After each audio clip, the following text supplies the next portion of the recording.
হাতের নাগালে থাকা উপকরণ দিয়ে যদি 4টা ডিমের মিশ্রণে এত সুন্দর একটা তরকারি রান্না করা যায়, কে বসে থাকে? আসসালামু আলাইকুম বন্ধুরা, আমি এখানে ব্লেন্ড করার জন্য 2 টুকরো আদা, 4টা পেঁয়াজ, 1টা রসুন, 4টা কাঁচামরিচ আমি নিয়েছি, ব্লেন্ড করব। এটা এক সাইড করে রেখে দিলাম।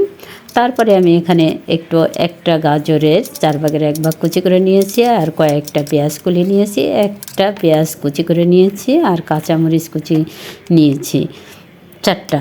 এরপরে আমি এর মিশ্রণে একটু জিরের গুঁড়ো, একটু লবণ আর একটু মরিচের গুঁড়ো দিয়ে আমি এটা একটু মিশিয়ে তারপরে আমি 4টা ডিম অ্যাড করছি। আপনারা কিন্তু এভাবে রান্না করে খাবেন, দেখবেন যে কত টেস্ট। বাচ্চারাও খেতে পারবে, বড়রাও খেতে পারবে। এই যে আমি একটু 4টা ডিম সুন্দর করে এর সঙ্গে ম্যাশ করে নিচ্ছি। আর এটা কিন্তু একটু ভিডিওটা বড় হলেও এভাবে সুন্দর করে রান্না করে খাবেন, দেখবেন অসাধারণ টেস্ট। এইবার আমি যে সাজের পিঠা বানাই সেই সাজেই আমি এই ডিমের মিশ্রণটা ভেজে নিব। আমি এই যে দিয়ে দিলাম একটু তেল ব্রাশ করে, তারপরে এই যে কিছু সময় লো আঁচে রেখেছি, তারপরে একদম ডাবলের থেকেও বেশি ফুলে উঠেছে। এত চমৎকার হয়েছে, দেখলেই খুব ভালো লাগছে। তারপরে আমি এটা উঠিয়ে নিলাম। এরপরে আমি যাব ঝোলের পানি যেভাবে অ্যাড করব। মশলাটা আগে একটু ভেজে নিব। এখানে কয়েকটা পেঁয়াজ কলি, একটা পেঁয়াজ আর একটা টমেটো দিয়ে আমি একটু তেল মিশিয়ে দিলাম। আর যে মশলাটা আমি ব্লেন্ড করে রেখেছিলাম সেটা আমি দিয়ে দিলাম।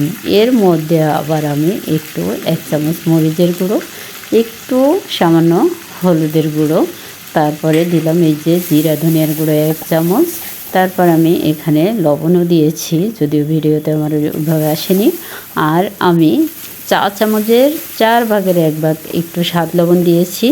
আপনারাও দিবেন, দেখবেন যে ডিমের টেস্টটা অনেক গুণে বাড়িয়ে দেয়। তারপরে আমি এখানে এই যে ঝোলের পানি অ্যাড করার পরে সেই ডিমের পিঠার মতোই তো ভাজা হয়েছে, যাই হোক সেই ডিমের যে পিঠাগুলো আমি এর মধ্যে দিয়ে দিলাম।